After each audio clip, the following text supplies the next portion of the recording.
Gracias, señor presidente. Buenos días, casi tardes, y disculpen el retraso y agradecer su comparecencia aquí. Empiezo por el final, por el señor Ignacio Blanco, que nos habla de la falta de viabilidad, ¿no?, que ve en la ley que estamos queriendo tramitar. No sé, comentaba usted, precisamente hacía referencia a la disposición del decreto que no deja, por así decir, ir hacia atrás, ¿no?, para la revisión de todos estos expedientes. No sé si tiene conocimiento hay varios informes ya, incluso de la defensora del pueblo, la señora Soledad Becerril, donde precisamente y en concreto refiriéndose al organismo autónomo ERA, hace referencia precisamente en sus informes de la retroactividad, pese de ese decreto, de la retroactividad que se debería de aplicar y que invita, digamos, o insta al Gobierno asturiano a que así lo lleve a cabo. ¿Tiene conocimiento de estos informes que le comento? He leído mucha documentación al respecto, pero no sé si concretamente ese informe lo he leído. Pero vamos, comparto la opinión de que en determinados supuestos, que son aquellos que ya la propia disposición transitoria primera reconoce a los herederos o a los familiares de usuarios del ERA que tengan la prestación reconocida antes del 1 de 2011, reconozco que casos equivalentes sobre los mismos hechos no pueden tratarse de diferentes maneras solo porque transcurran 2 días. Entonces, hay determinados casos que este decreto debería tener una aplicación retroactiva, pero no para todos. O sea, no todos son beneficiarios del SAT, no todos han fallecido antes del 1 de enero de 2011. O sea, que hay que tener algo de contención ahí y aplicar la normativa. Solo ese cambio que yo propongo no daría más complejidad al asunto. Yo creo que la proposición de ley, tal y como está redactada, daría bastante más complejidad al asunto y no tendríamos la certeza de que haya tribunales que no sigan teniendo resoluciones dispares. Sí, le quería comentar porque efectivamente la posibilidad de modificar el decreto, como bien manifestaba como propuesta, ¿no?, alternativa para solucionar todo esto, modificando la disposición, desde luego que mi grupo parlamentario la contempló. Lo que ocurre es que, como bien dijo, es voluntad en la iniciativa del Gobierno.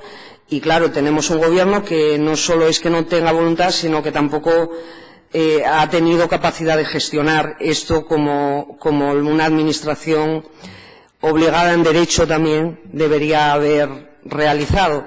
Entonces, ante esta falta de voluntad, fíjese que estamos hablando de casos que superan ya los 11 años, ¿qué otra alternativa nos queda a los grupos parlamentarios o a esta Cámara para poder subsanar todas estas reclamaciones? ¿Alternativas legislativas? Sí, bueno, alternativa legislativa, es que está todo regulado, o sea, está todo regulado. Yo creo que más que nada va a ser la presión social la que haga que se cambie este decreto, porque la proposición de ley tal y como está planteada yo creo que va a dar más problemas que soluciones.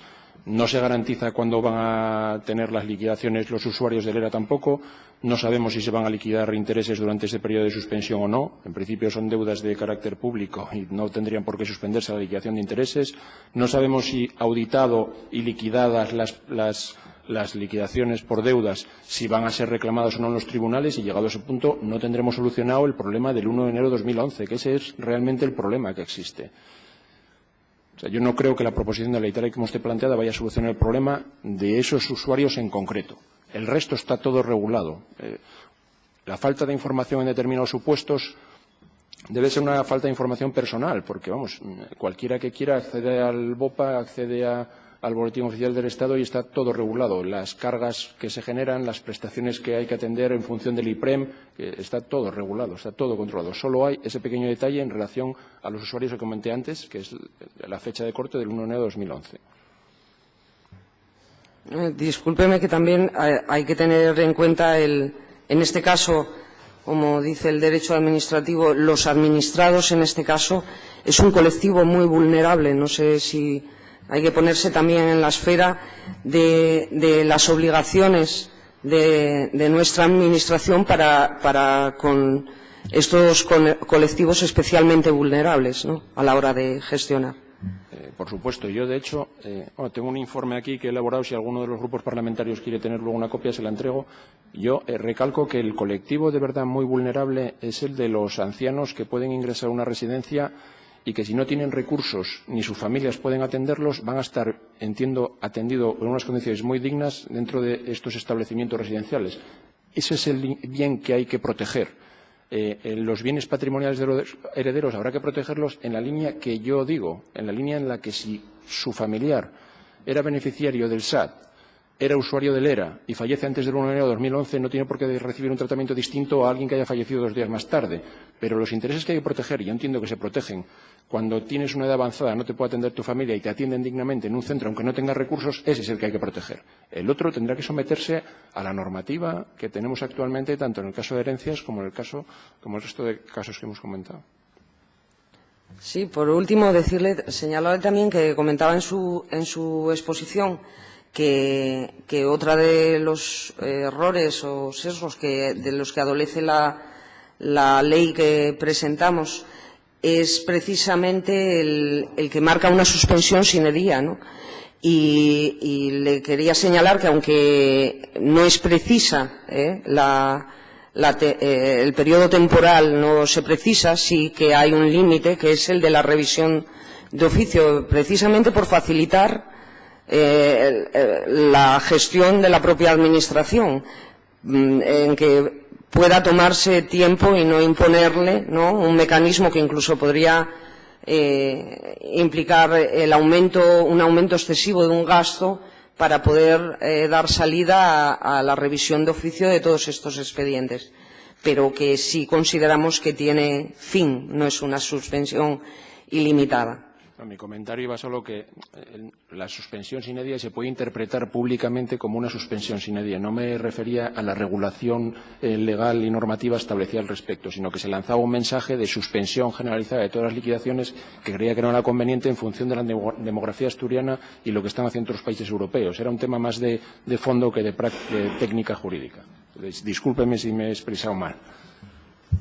De acuerdo, muchas gracias.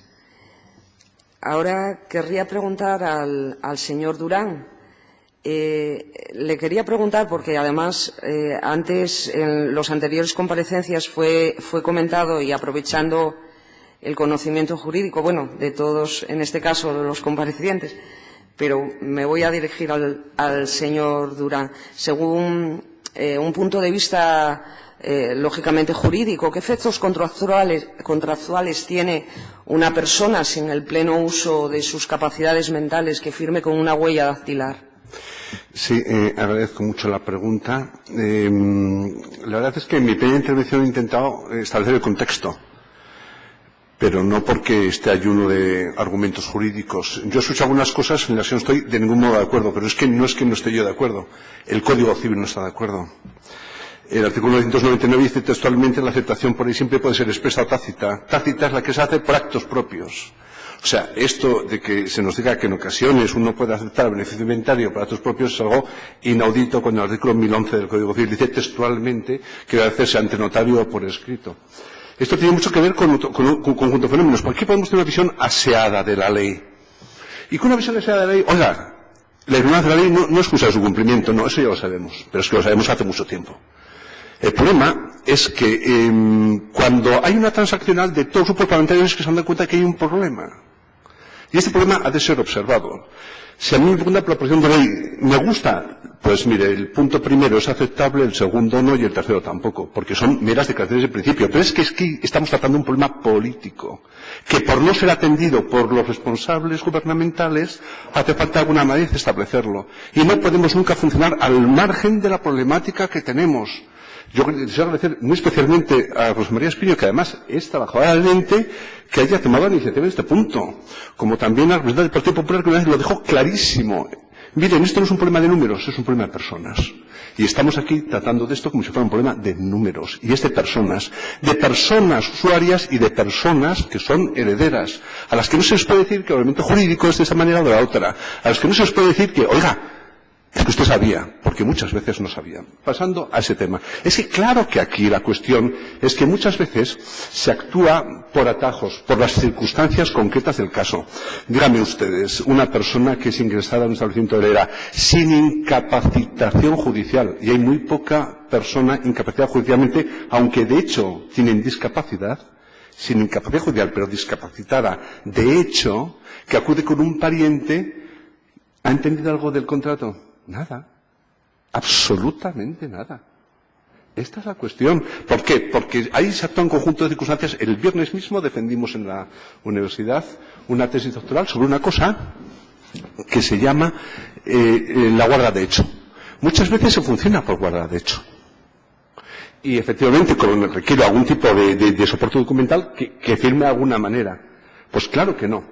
Pero cuidado, como todo esto es un servicio que, insisto, que me gustaría dejar claro que hemos de agradecer mucho a quienes lo impulsaron y lo pusieron en marcha.